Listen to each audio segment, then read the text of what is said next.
नमस्ते दोस्तों, आप लोगों का मेरे YouTube चैनल पर स्वागत है। आज हम कार्तिक मास के महीने की पहली कथा जो सबसे अधिक प्रचलित है वह है बुढ़िया माई और गणेश जी की कहानी। कार्तिक महात्म्य की पहली कथा। यह कथा कार्तिक मास के व्रत, पूजा और दान के महत्व को बताती है। कार्तिक मास की पहली कहानी बुढ़िया माई और गणेश जी की है।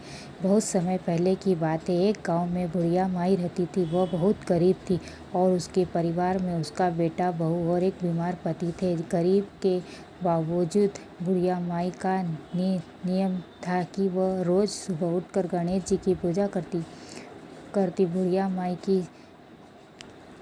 बुढ़िया माई की सच्ची भक्ति देखकर गणेश जी उस पर प्रसन्न हो गए। एक दिन गणेश जी ने प्रकट होकर बुढ़िया माई से कहा कि वह उसने कोई भी वरदान मांग सकती है। बुढ़िया माई बोली, प्रभु, आपके दर्शन से ही मेरी सारी इच्छाएं पूरी हो गई। मुझे नहीं पता कि क्या मांगना चाहिए। गणेश जी मुस्कुराए और कहा कि वह कल फिर आएंगे और तब तक वह सोचकर रखे कि उसे क्या चाहिए। बुढ़िया माई ने घर आकर अपने पति, बेटे और बहू से पूछा कि वह गणेश जी से क्या वरदान मांगे। पति ने कहा, हमारे लिए धन मांग ले। बेटे ने कहा, मेरे लिए पोता मांग ले ताकि वंश आगे बढ़े। बहू ने कहा, मेरे लिए अमर सुहाग मांग ले। बुढ़िया माई को कुछ समझ नहीं आया तो वह अपनी पड़ोसन की सलाह लेने चली गई।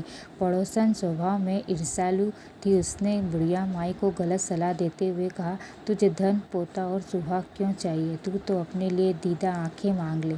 अगले दिन जब गणेश जी आए और बुढ़िया माई से वरदान मांगते कहा तो बुढ़िया माई पड़ोसन की बातों में आकर बोली, हे गणेश जी महाराज, आप ऐसी कृपा करो कि मेरे सोने के कटोरे में अपने पोते को दूध पीता हुआ अपनी आंखों से देखूं और मेरे सिर का सुहाग हमेशा बना रहे।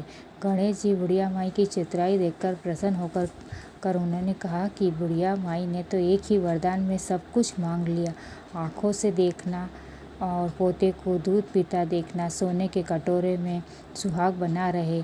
गणेश जी ने बुढ़िया माई को यह सभी वरदान दिए। इस तरह कार्तिक माह में सच्ची भक्ति और पूजा और व्रत करते से बुढ़िया माई के घर में सुख समृद्धि आ गई। इस कथा का सारांश। यह कथा बताती है कि कार्तिक माह में सच्चे मन से भगवान गणेश जी और विष्णु जी की पूजा करते हैं। सही वरदान मांगने की समझ रखने पर जीवन में सभी सुख समृद्धि प्राप्त होती है। यदि आपको कहानी अच्छी लगी हो तो लाइक, शेयर, सब्सक्राइब जरूर करें। धन्यवाद।